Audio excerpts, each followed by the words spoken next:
Don't start me up on 106.1 The Goat. And on that note, I want to start this one up just a little bit different than I normally would. I want to start this one up with a great moment in Lloydminster sports history. Some great plays by the Bobcats. And it's interesting to see the players that, were double shifted or put out there more often. And you look at the guys, that maybe didn't get as much ice time during regulation. You can definitely see there's a little bit of difference in the jump.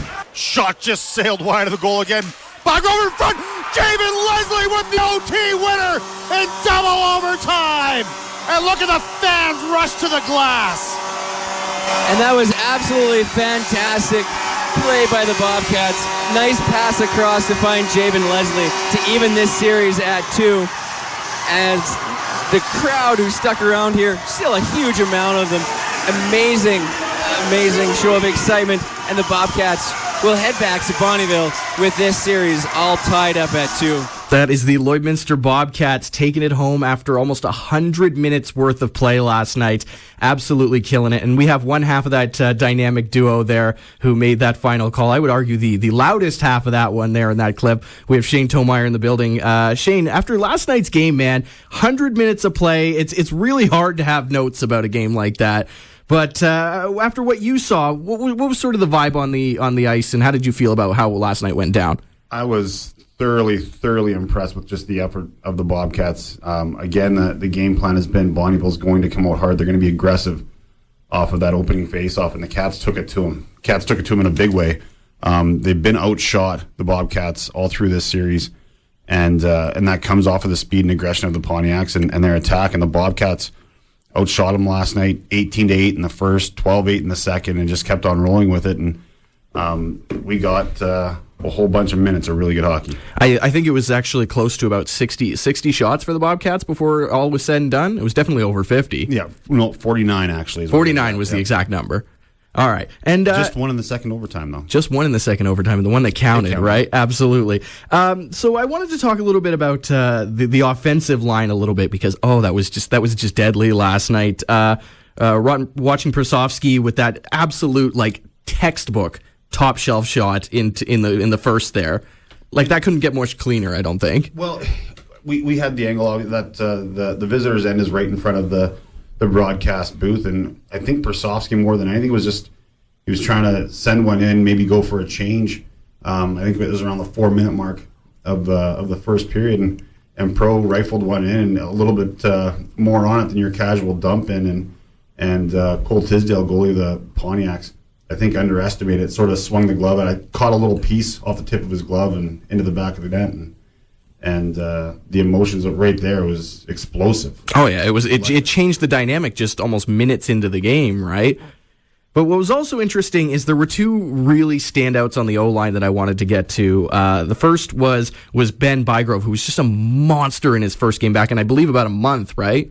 February 17th is when he got hurt, diving to break up a breakaway, and it was a question mark. Are we going to see Ben Bygrove back in the playoffs at all? Yeah. After Tuesday night's game, when Nigel whispered to me as we're heading out of the building, he said, "Benny's back tomorrow." And I went, "Really?" I was like, the same guy that was just in a walking boot roughly 3 minutes ago. Well, what was crazy is, like you said, he was just in the walking boot, took it off to start playing, but he doesn't change up his style of play. You watched him just monster in front of pucks the whole night. Opening face-off, I think it was Cole Hipkin of the Pontiacs tried flying across the blue line, and Ben said no. Absolutely not, and just got in front of it. Early. It was seconds in that he was making his physical presence beat, and we could see the Pontiacs aware, obviously, that he's been out of the lineup. They would drive to his side, which is normally that's a no-go zone. They'll go to the opposite D more often than not. But they tried to expose Bygrove, tried to see if he was going to be weak, slow, whatever have you, and he didn't look like he'd missed a game. No, he was in perfect form.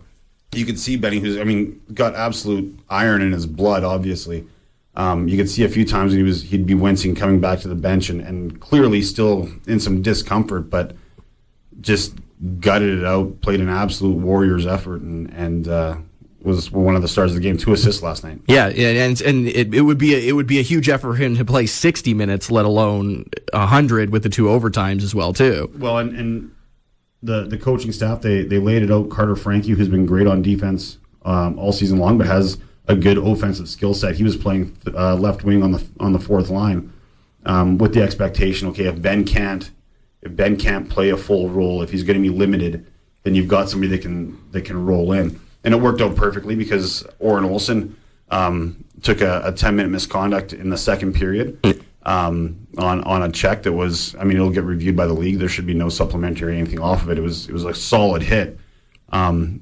a Pontiac's player.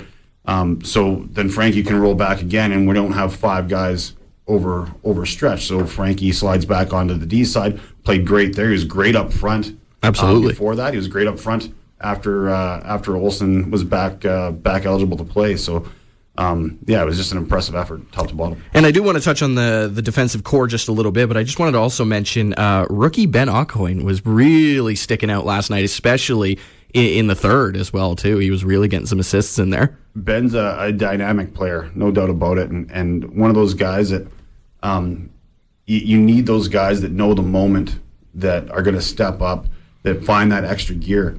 And Ben, he was one of our leading scorers off the start of the season early on, and then went not quiet, well, quieter anyway, and it kind of lulled right up until it was early January when the switch sort of flicked again, and the next thing you know, Ben's one of our elite forwards again, and has elevated that further into the playoffs. He had two goals on Tuesday night, and then a great effort last night. And you can actually kind of see when he switches on, when that movement gets a little bit faster. It's actually really interesting to watch. He's found an extra gear. I mean, I've heard people knock on his foot speed for his side. He needs to be faster because he's an undersized guy, but he certainly didn't look slow last night. He absolutely did not. I did want to touch on the defensive a little bit, because I noticed in the third, especially with the defense, it looked like they might have maybe pushed a little too hard early, or maybe they were just chasing the puck a little bit. Did you kind of get that vibe a little bit? Or? Yeah, I think Bonnieville came out in the third more aggressive. They were trailing by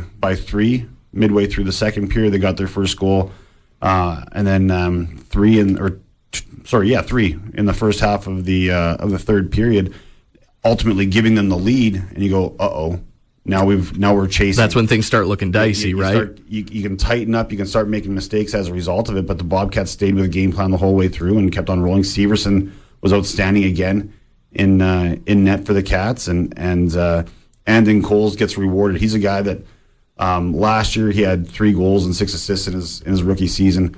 This year, no goals through the regular season, and the last 8 games of the regular season was, you could see his mind had shifted. He really wanted offense. He wanted that goal, just a personal thing, and you can't fault him for that.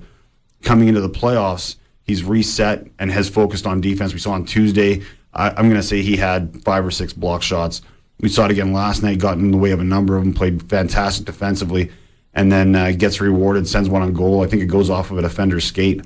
But the elation on the ice from his teammates, both from A, it's a tying goal at 4-4. Exactly. But B, just the monkey off the back, and it couldn't happen to a greater kid. Colsey's, as the kids would say, a beauty. I love that. As the kids would say, a beauty. I think I'd call him a beauty, too. I think we all would. But anyways, we'll switch gears a little bit on this one here. So they're back up in Bonnieville here. Yep. So what are the keys to the game sort of on Friday going in from your analytical perspective? Watch last night's tape and do that. That's just hammer it again. Do it again. It was a good 100 minutes either way. It was fantastic. I mean, rarely is there a perfect game. You know, shutouts don't happen often for a reason. Yes. So the Bobcats, I think, you look at how they played last night. They came out aggressive. They were physical. They got far more pucks on net. They got in the way of more shots in their own end, helped out Severson remove second and third chances. Those are the keys that we talked about. We talked about special teams needing to be important. They were again last night. One power play goal against. Great goal, quite frankly. But that's the model now. You've laid it out. You know what it takes to beat this team. You've done it twice, which if you listen to the Pontiacs and their conversations on their local media and that sort of thing in terms of their expectation, I think they discounted the Bobcats and said that it should be simple. They played the Cats well all season. They I think came into the series expecting a sweep, and now they're facing an entirely new beast almost. absolutely. So Momentum has swung. absolutely, and we could keep going on this. Otherwise, we'd be picking apart every minute of the game here. But I just want to mention one more thing here. Is there going to be a fan bus? Because a lot of people are asking if there's going to be a fan bus for this one coming up. That's the hope. Obviously, the Friday Saturday games getting to Bonnyville for games 1 and 2. It was difficult arranging a bus then. We're Right. working on it. Hopefully, we have that sorted out.